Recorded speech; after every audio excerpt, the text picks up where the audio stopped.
While all of this is going on, she hears the doorbell ring. She runs downstairs and finds the officer holding Jordan and Casey. The officer says they were hiding in the shed out back. Then Jordan looks at Mommy and says, "Why were you telling us to stay in the shed?"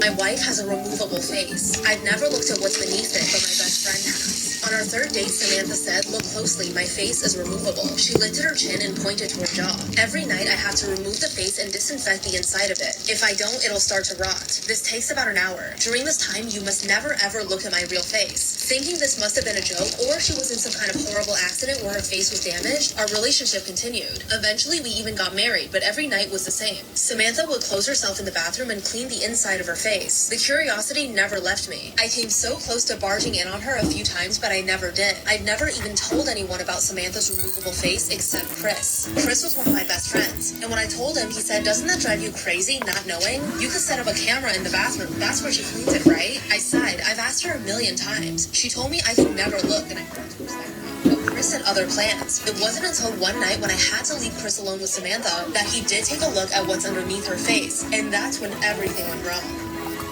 If you ever lose your phone, don't do what she did. One day, Sophia came home late from work and realized she didn't have her phone with her. Thinking she must have lost it, she decided to call herself from her home phone, not knowing this would lead to something terrifying. The phone rang for a long time, then someone picked it up. What a relief, Sophia thought to herself. I must have dropped it and a kind stranger found it. "Hello," Sophia said, but the person on the other end didn't reply. "Can you hear me?" Sophia said again, but all she heard was someone heavily breathing on the other end. Then whoever picked up the phone finally said in a low voice, "I hear you." Then they hung up. Things only get weirder from here because Sophia kept calling, desperate to find her phone. But after getting no response for a while, she gave up and decided to get ready for bed. And this is when everything went wrong. As she walked upstairs to her bedroom, what she saw terrified her. On her nightstand was her phone, and it was on silent.